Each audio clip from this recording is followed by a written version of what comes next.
10,000 चाहिँ ऋण लिएर हजुर जस्ट ठेला किनेर अनि त्योबाट सुरु गर्नुभएको थियो कि दिदीहरूले।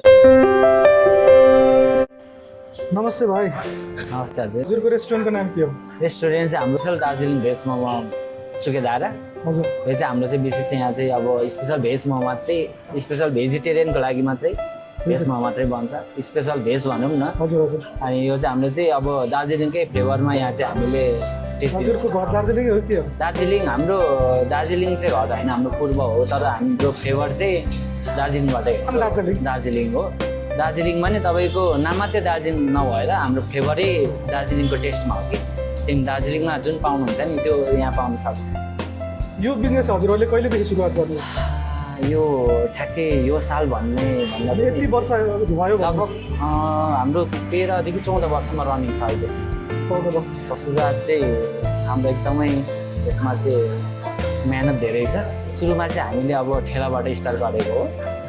ठेलाबाट अब ठेला पनि यही एरियामा राख्नुहुन्थ्यो? कहाँ राख्नुहुन्थ्यो ठेला? यही लाइनमा अलिकति यतापट्टि यो 2-3 घर पछाडिपट्टि थियो, त्यहाँबाट चाहिँ स्टार्ट गरेको हो। ठेलाबाट जो 40 रुपियाँमा बेच्दै सुरुमा 40 रुपियाँ प्लेट गरेर बेच्दै यहाँको। अनि त्यसपछि प्लस त्यही अगाडिपट्टि हामी सानो रुम सटर लिएर गऱ्यौँ। अनि त्यसपछि त्यसमा हामीले धेरै वर्ष गऱ्यौँ भन्दा 9-10 वर्ष चाहिँ गर्थ्यौँ हामी। अनि यहाँ सरेको थियो, यहाँ यो नयाँ ठाउँमा चाहिँ 4 वर्ष जति भयो रनिङ यो बिल्डिङ। सुरुवातमा खोल्दाखेरिको अनुभव केही थाहा छ हजुरलाई? केही सुनाउनु न सुरुवातको अनुभव। मलाई त थाहा छैन, मेरो दिदीहरूलाई सबै यो कुरा चाहिँ थाहा छ। मलाई चाहिँ खासै याद छैन, तर दिदीहरू भनेअनुसार चाहिँ अब एकदमै सङ्घर्ष धेरै गर्नुभयो। 10,000 चाहिँ ऋण लिएर हजुर जस्ट ठेला किनेर अनि त्योबाट सुरु गर्नुभएको थियो कि दिदीहरूले। अनि त्यसरी सङ्घर्ष गरेर त्यो सङ्घर्षलाई चाहिँ उहाँहरूले जुन दुःखहरूलाई चाहिँ छिचोलेर यहाँसम्म आउनुभयो। अहिले जस ठिकै छ भनौँ न अहिलेको समयमा चाहिँ। सुरुवातमा कति रुपियाँ प्लेट मोमो बेच्नुहुन्थ्यो हजुर? अनि सुरुमा 40 रुपियाँ प्लेट थियो। अहिले कति रुपियाँ छ? अहिले चाहिँ 110मा गएर कमाउने भन्ने चाहिँ एउटा ट्रेन्ड छ युवाहरूको। आयरलाई चाहिँ किन त्यस्तो केही लागेन?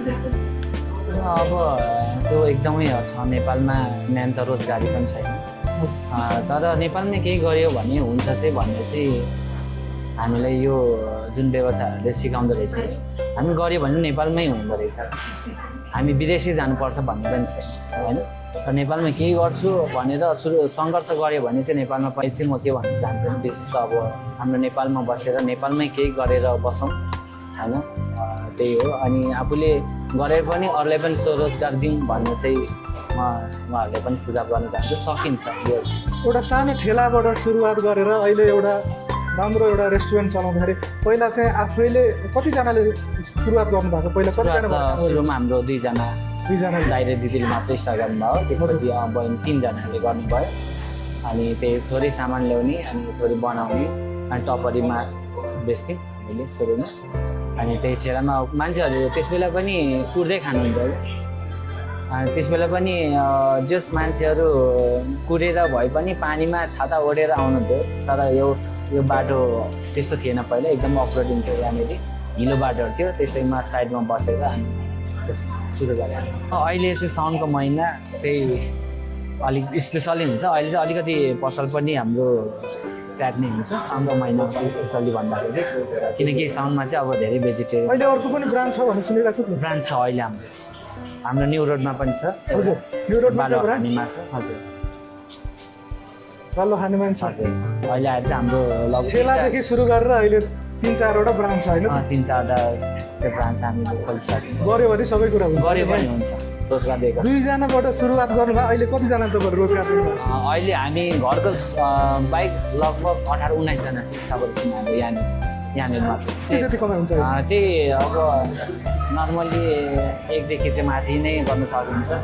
अनि नर्मली हाम्रो पर प्लेटमा हिसाब गऱ्यो भने तपाईँको 1200 प्लेट चाहिँ दिनमा जान्छ।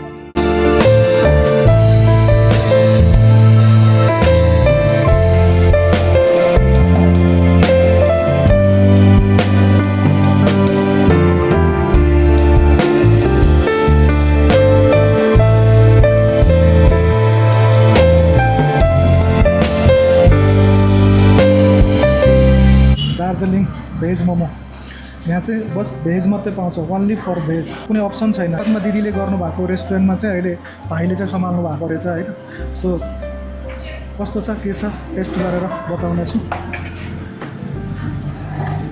त्यसमा चाहिँ मजालाई मेरो तरिकाले मोमोको अचार चाहिँ यहाँ चाहिँ एकदम बाक्लो।